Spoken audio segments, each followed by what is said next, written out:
প্রিয় উপস্থিতি, ঈমানু ইয়াজিদু ওয়া ইয়ানফুসু বিল্লাহ, ঈমানু ইয়াজিদু ওয়া ইয়ানফুসু বিল্লাহ।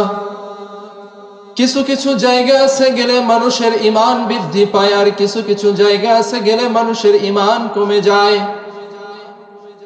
ঈমানু ইয়াজিদু ওয়া ইয়ানফুসু বিল্লাহ, যে সমস্ত কিছু জায়গা আছে গেলে মানুষের ঈমান বৃদ্ধি পায়, আর কিছু জায়গা আছে গেলে ঈমান কমে যায়। কোরআনের মাহফিলে যদি কেউ আসে, কোরআনের আলোচনা যদি কেউ শ্রবণ করে, আল্লাহর কোরআনের বয়ান যদি কেউ শুনতে পারে, তার ঈমানের পাওয়ার বেড়ে যায় যদি সে মুমিন হয়। ও মুসলমান, আল্লাহ পাক রব্বুল আলামিন মুমিনদের সম্পর্কে কোরআনের মধ্যে একটা আয়াত পড়ে জানায়া দেয়। আল্লাহ সুবহানাহু ওয়া তাআলা বয়ান করে কোরআনের মধ্যে জানায়া দেয়, ও পৃথিবীর মানুষ, তোমরা শোনো শোনো শোনো, আমার বান্দা বান্দীদের মধ্য হতে যারা মুমিন হবে, আমি আল্লাহ সুবহানাহু ওয়া তাআলা মুমিনদেরকে যে পুরস্কার দিব, তার মধ্যে অন্যতম একটা পুরস্কার হচ্ছে, আল্লাহ পাক রব্বুল আলামিন কোরআনের মধ্যে বয়ান করে জানায়া দেয়, মান আমিলা সালিহাম মিন যাকারিন আও উনসা, মান আমিলা সালিহাম মিন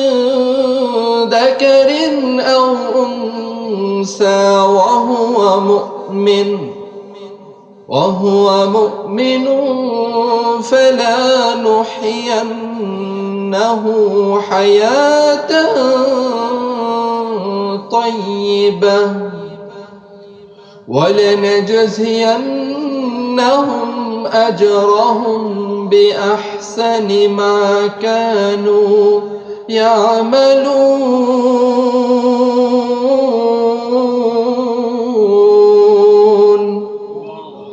আল্লাহ পাক রব্বুল আলামিন সূরা নাহলের মধ্যে আয়াতের মধ্যে আল্লাহ পাক রব্বুল আলামিন জানায় দেয়, পৃথিবীর মানুষ, সূরা নাহলের ৯৭ আয়াতের মধ্যে আল্লাহ মুমিনদেরকে ডাক দিয়ে বলে, রে মুমিন, আমার বান্দা বান্দির মধ্যে হতে যারা মুমিন হবে, মুত্তাকি হবে, আমি আল্লাহ সুবহানাহু ওয়া তাআলা ওয়াদা করে জানাই দিতেছি, পৃথিবীর মানুষ, আমার বান্দা বান্দির মধ্যে যারা মুমিন হবে, আমি আল্লাহ তাআলা তাদেরকে যে পুরস্কার দিব, তার মধ্যে অন্যতম একটা পুরস্কার হচ্ছে, আমি আমার ওই সকল বান্দা বান্দিদেরকে নেক হায়াত দিব, পরিচ্ছন্ন একটা জীবন দান করব। মুসলমান আল্লাহর গোলাম, কোন ব্যক্তি যদি পরিচ্ছন্ন একটা জীবন পায়, পরিষ্কার পবিত্র একটা হায়াত পায়, ও পৃথিবীর মানুষ, ওই ব্যক্তিকে যদি বলা হয় গোটা দুনিয়া তোমাকে দিয়ে দিব, তুমি কোরআন সুন্নাহ থেকে দূরে সরে আসো, বিশ্বাস করেন রে মুসলমান,